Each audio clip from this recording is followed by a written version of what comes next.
Welcome to Closer to Venus. I'm Johnny Burke, and today's guest is Kat Schwarz. She is a Reiki energy healer, complex trauma specialist, and investigative medium. In today's episode, we'll discuss why people with spiritual gifts are prone to mental illness and why heaven and hell aren't places we go when we die, but rather experiences we have on Earth. Kat, welcome to the program. Happy to be here, Johnny. Thanks for having me. So you are a Reiki energy healer and a medium, among other things. What came first?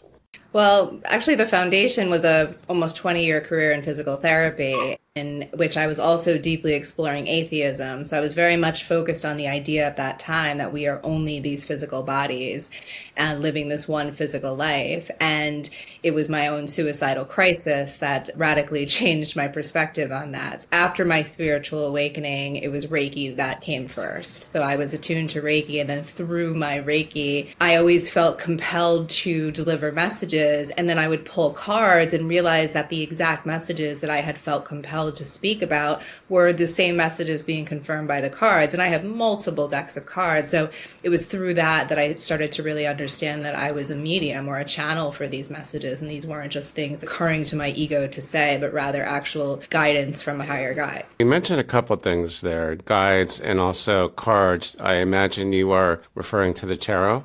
Actually, I'm not a tarot reader. I'm a huge student of the tarot, but I'm talking more about angel and oracle decks. So the angel and oracle decks are not specifically tarot decks, but they are related, aren't they? Well, they're divination tools in the way that tarot is just a very specific art form. I think of it. It's a 78 card deck that each card has a very specific meaning, and it's very old, but there are now unlimited numbers of decks from different spiritual teachers and authors. Whether it's you're looking for clarity in your love life or your business, your money, whatever it is, your guides are wanting to give you clarity on anything you desire. Believe it or not, we're here to get what we want. We're not here to suffer. We're here to move in the direction of our desires, and our guides and angels are always moving in this, or at least trying to nudge us in that direction, but it's through our intuition. And we have to be willing to take that step into the unknown and let go of the familiar, safe, and predictable, which is where your ego is always attempting to keep you. You mentioned a few moments ago a spiritual awakening. Can you tell us a little bit more about like how that happened? Because you mentioned that you were, I believe, an atheist, and you were focused on we have one life, this physical body, and when we die, we just go into the ground, or ashes to ashes, etc. What was that like? Right. Well, that came after 21 years of Catholicism. I was raised Catholic. I was a very faithful Catholic. And then when I was 21, my dad died of lung cancer, and our prayers to save him didn't, quote unquote, work. So I became very angry at God. And at the same time, it was right around that same time that some very disgusting truths came out about pedophilia rings in the Catholic Church. It was something I turned away from and decided that I was never going to look back, and I never have. For the next 18 years, I very much lived in the scientifically minded. I was a physical therapist with a master's degree. I worked in the medical field, and I was just very focused on, you couldn't prove it to me with the scientific method. It wasn't something that I was going to validate. But then things like quantum physics started to come into fruition and started to expand my understanding, at least scientifically, of what's possible. But I was under no desire to find God. But what was happening was I was losing my life to mental illness. I was slowly but surely dying of severe anxiety, depression, bipolar mania symptoms, suicidal thoughts. It was so bad in 2017 that I couldn't work. One of the things that I had discovered that was really impactful for me in a positive way was yoga. And I didn't know that yoga is an inherently spiritual practice, but it was so impactful that I started doing it regularly, and then decided I wanted to learn how to teach it because I thought it would be complementary to my physical therapy license, and it would be able to give me an ability to serve my physical therapy clients in a new and better way. So I went and I studied the science of breath, and luckily yoga was something that was supporting me through my suicidal crisis, because not only did it help keep my vibration high and give me tools to really emotionally regulate when I was very dysregulated, but it gave me a community that really helped me feel like belonging. And about a year after the worst of my crisis was over, that very same yoga studio announced that they were hosting a spirit medium. And I was very offended by that because I didn't believe in spirit medium. Right. Okay. So you're in yoga class, but you're thinking, WTF, what are you bringing a medium in here for? Right. I was highly offended because it was a sacred space to me. And the fact that this man was charging $40 a head to quote unquote talk to dead people, that was just so insulting to me that I bought a ticket thinking that I'm going to expose a charlatan. Okay. So that was the turning point then? And that was the turning point because he saw right through me. I mean, we shook hands. He goes, "Wow, do you do Reiki?" I said, "No, I'm a physical therapist and a yoga teacher." He goes, "No, you're just like me and you could do what I do." And I was like, "What? You say that to all the girls?" You know, I was completely dismissing it. When he walked in that room, it was as though the crown of my head opened up and a shower of electricity just came flooding into my body with such intensity that I was using my yoga breathing and poses just to tolerate it. And then when he would walk close to me, I would sweat, and when he walked further away from me, I would shiver. And I have 20 witnesses to all of this. Then he told a very relatable story about himself being very mentally ill and on drugs and homeless and really believing that his life was over until mediums came into his path and said that he was special and should hold on for his awakening. And he had an awakening. He's an extremely talented medium. And he got up and he just channeled for all of us, myself included, so accurately, where I left that room with no doubt in my mind that I had reconnected with my father after 18 years of him being quote unquote dead. And he knew what was going on in my life currently. It was very obvious to me he had never left my side. And it was an awakening in that I've never been able to see the world in the same way. And I took his belief in me that I was like him and could do what he did, and I studied it as seriously as I did my physical therapy career. And one night, your life changed. That's what it sounds like. In a 2-hour workshop. Yeah, 2 hours. So that was obviously a very important moment. Now, you mentioned mental illness before, and one of the things that you believe from your experience is that people with these skills, mediumship, clairvoyance, energy reading, energy healing rather, and so forth, are prone to mental illness. How did you discover that, first of all? Through personal experience, because you're gaslit from the moment that you speak about it. I didn't realize until after my spiritual awakening when I was 39, which was a year after my suicidal crisis when I was 38, that I had had a psychic experience when I was 6 years old. And I had correctly predicted that my brother would be severely injured in a bike accident minutes before it happened. And the moment it happened, all of the focus went to his injury and the medical aspect of recovery. And nobody questioned how 6-year-old Kathleen knew that. Okay. Talk about how you saw that happening before it happened. Yeah, it's not that I saw it, that it was going to happen. I knew it was going to happen. So I know that my extrasensory perception, ESP gifts, are clairsentience, meaning I feel energy. It's what I felt in that room with the medium. And it's what they called bipolar disorder, because energy quite literally moves my body when I'm really high vibrational and tuned into it. And it can be a real curse, as it looked with bipolar mania, or it can be an incredible gift when you learn to ground it and understand it and nurture it and develop it. So I feel energy, and I also have the gift of claircognizance, which is simply to say I receive downloads of information that I know things that I don't know how I know them, I just know them. So through those two gifts, I have been able to tap into these other realms. When you were 6 years old and you knew that your brother was going to have some kind of crisis, did you know exactly what it was? Even though you experienced this when you were a little kid, you were still an atheist 20, 25 years later. That had no impact on you early on as far as the psychic world and the spirit world is considered. I wouldn't say that it didn't have an impact so much as I literally suppressed the memory of it. It was something that everybody else completely dismissed. And 6 years old was not only the time when I had my first psychic experience, but it was also the first time I experienced my real first severe trauma, which set off a lifetime of complex PTSD. And when you're being traumatized every day in a toxic, dysfunctional household and your nervous system is bathed in adrenaline and cortisol, your amygdala is firing with fear, you don't store memories.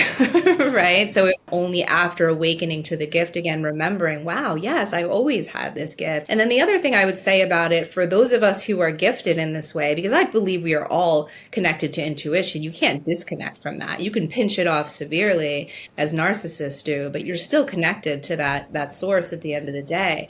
But for those of us that are highly connected to it and highly sensitive to it and always have been, it just is so natural that you don't realize it's special. That's the first time I've heard bipolar disorder being associated with clairsentience. Correct. Okay, so does that mean that everyone who's bipolar is also clairsentient, or just a certain percentage of them? I would say it's a high likelihood, just as I would say that people who are diagnosed with schizophrenia are clairaudient. They are hearing things that other people can't hear. They're tuned in vibrations, right? I mean, clearly your dog can smell things that you can't, and yet you don't accuse it of faking, right? And yet when it comes to other humans, when they say, oh, I can see something or hear something you can, or feel something you can, or know something you can't, we say, take this pill and get in that straitjacket crazy. That's very intentional. It's to keep us away from our true knowing and our true power. And I feel very strongly about this. When it comes to traditional mental health care, it's not the blind leading the blind. It's the blind leading the sighted. Speaking of the practice, first of all, you have the complex trauma treatment, you have the Reiki, you have astrology, human design, and numerology. It sounds like a modern spiritual advisory, but how hard was it for you to find the right people for your practice? How did you do that? Well, law of attraction did all the work for me. I was connected to incredible people who I handpicked, the certified trauma therapist that's in my container, the human design expert and astrologer who's one brilliant person. Was handpicked by me, and then also the numerologist. And they're all incredibly talented at what they do. I do provide the vast majority of the services to my clients.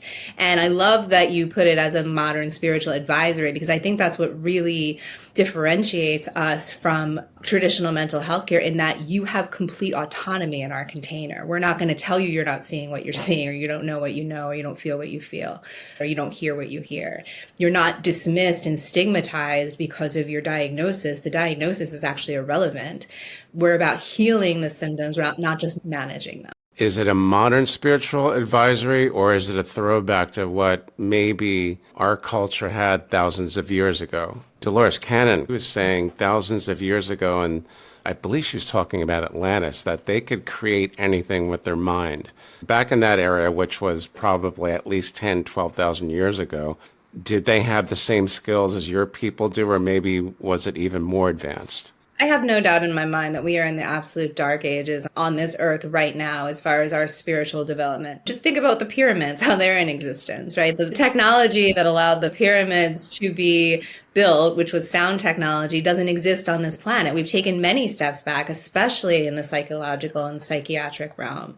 Like I said, it's the blind leading the sighted. And yes, it's definitely a modern spiritual advisory in some ways, but really it's marrying the best of Eastern and Western. And I'm never going to tell somebody who comes into my container who's on a medication that's working for them that they should not be on that medication. That is not what we're doing here. We're adding, we're not taking away. Now, the intuitive skills that you have, you and your staff, how does that treat the complex trauma where maybe traditional Western medicine is not as effective? The idea of talk therapy in and of itself isn't very effective. You're far more likely to recreate problems in your current reality by talking about them than you are to transform your life, right? What we talk about, we give it power. So rather than necessarily talking about the trauma, it's really talking about the stories that came from that trauma, the beliefs that came from that trauma. And where my intuition comes in, I had a good example just the other night where I was speaking to a woman and I said, we could meet and I can help you figure out why you feel so stuck. And she said, that's so funny that you use that word, because I was just telling my husband how stuck I feel. And that's just a good example of how my intuition kind of tells the person that I'm speaking to that I really am the one for them. I don't know that I'm mimicking their own words, but my intuition does. You're also an investigative medium. How did that opportunity come up? Well, this one was really fun. The idea that I'm a channel came from Reiki and the messages came through. But when it came to actually reconnecting with my father, is where it started. And I have a lot of other family members that are on the other side now, my mom included. What I started to notice was they were sending me really obvious signs, but the signs were external to me. They weren't just coming into my mind. It was obvious to my eyes and ears and my senses that they were sending me these signs. As I started to become really good at it with my own people on the other side, and I would watch a Dateline episode and I would realize that the person I was watching the episode about had been communicating with me all day long. Because once I know something about a spirit and I can kind of call that energy into my attention, that's when they can send me signs. I need a little bit of information about them. And those cases started to become more and more high profile until the murder victim, Gabby Petito, actually started sending me signs. And that was something that I was able to connect with her mother on. And she and I have been very good friends ever since. She's an incredible person. Gabby Petito, really? Yeah. Okay. So did you work with law enforcement, or in what capacity were you helping them with your mediumship? It's really a service I provide to my clients and my friends too, just to help them really see how spirit communicates, and that even though they're physically dead, their spirits live on and even their personalities live on. I mean, my father is just as able to crack me up with a dad joke from beyond the veil now as he ever was before his physical passing. Once you understand the language of spirit, they can use pretty much anything but words to communicate with us. And when you become as adept at observing and capturing the signs, it can really move the needle with someone's grief, because it reestablishes that connection and you realize that they're not really gone. And in fact, honestly, they're more with you than they ever could have been when they were physical. You're saying you did not work with law enforcement, or how did you connect with these people that needed the service? So just to give more clarity to the example of Gabby Petito, I had nothing to do with the law enforcement aspect of the case. What I did was I was just somebody who was interested in the case as somebody who watched the media. The morning after Brian was found dead, I was reacquainted with some of the details of the case, one of them being that the body cam footage happened in Moab, Utah. I was at my office that day and I opened my door for my client, and a New Jersey license plate that says Moab, Utah is sitting directly in front of my building. And when I took the photo of the license plate that said Moab, Utah, there was another car that was passing in the frame that turned out to have two of Gabby's birthday numbers as well as her sun sign letters on it. So it was just an unmistakable sign at that point that that was the spirit of Gabby Petito coming through. And she started flooding me with signs, and I eventually gathered a bunch of them and sent it off to the Gabby Petito Foundation, and her mom contacted me. Oh, so her mom did contact you. Okay. Interesting. Yeah, we're good friends. So the communication beyond the veil, is it clairaudient? Do you actually hear words, or is it more like telepathy? It's a voiceless voice is what I call it. There's also an aspect of confirmation always for me externally. I don't necessarily trust what I hear or that voiceless voice until I see a confirmation. So for instance, I might receive a message from my mom and my dad and have that intuition, but then my phone will light up. This happened the other day where it said 9:46 p.m. and my mom died 9/4 and my dad's birth year was 46. So the confirmation of those numbers at the same time that I'm getting that message is how I trust it. And that's exactly the type of sign that I can then capture to a family member and a client and pass it on to them. And you noticed your mediumship skills or ability late 30s? At the age of 39. Okay, so we're going to switch gears and talk about how you believe heaven and hell aren't places we go to when we die, but experiences we have here on Earth. So can you tell us about that? Absolutely. Yeah. So I'll start more generally by saying that we don't see the world as it is. We see the world as we are. And this idea that we're going to believe something once we see it is a total misnomer. You're never going to be able to see anything that's beyond your beliefs, because we're creating our reality. Whether we believe that or not, we're creating our reality through our thoughts and through our subconscious beliefs with the law of attraction. So until you believe that miracles are possible, you're never going to see miracles. When it comes to the idea of heaven versus hell, I truly believe the vast majority of us are currently living in hell, which is to say that we believe that we are powerless humans on a spinning rock hurtling through space that seems very unsafe, very random, very chaotic, that all our power lies in the government and bosses and corporations that don't give a shit about us, and that we have to delay our happiness until after we die if we follow very specific rules by, religious men that aren't even following the rules themselves. That's hell. It doesn't get worse than that, right? When you are basically in survival mode at all time. Heaven is the opposite. Heaven is understanding that we are spiritual beings having a human experience, that this is all temporary, that this is an illusion, that we are united by the force of love, and it is the most powerful force in the universe. When we connect to love and we stay in the present moment, we're going to see not after we die signs of our divinity, but right here in the present moment through divine signs and synchronicities. They're very real. Miracles are very real, and you're never going to see them until you open up and believe them. I believe that when we die, it's simply a homecoming. I don't think that we're judged for the lives here we live on Earth. You brought up a good point. The homecoming. Several people, including those that work in hospice, some will actually attest to the fact that they've literally seen spirits get up out of bed and cross the other side, and their waiting party is there to help them cross over. Now, you don't really have past life memories, but you do believe that there is the in-between space. Did you ever get a glimpse of this space during any of your mediumship sessions or when channeling, for instance? No, but everything that I believe about this comes from the teachings of Abraham Hicks. And to even further soften the blow, they describe the moment of death as the greatest orgasm you've ever had in your entire life. Because it's a moment of pure alignment of the soul with the fullness of who you are and who that lifetime has caused you to become. Because every lifetime, no matter how short or tragic by the ego's standards, has a purpose, and it does contribute to the soul's growth and expansion and that of the entire collective. So when we leave our bodies and we immediately expand into the fullness of who we are, I mean, it feels incredible. And yes, I believe that there is then a pretty quick effort to plan the next lifetime, because I think being eternal beings who literally have everything and know everything gets pretty boring after a while. Does your clairsentience or your claircognizance take in the teachings of Abraham? Well, I think, as Abraham says all the time, words don't teach, experiences teach. So they can speak all the words in the world, but unless you have an experience that matches it, you're not really going to resonate it as true. So at the end of the day, it's my intuition that knows what's best for me. No one can give me a map to where they've never been and where they're not meant to go. What are the most important things you've learned about the spirit world and channeling and your mediumship experiences as well?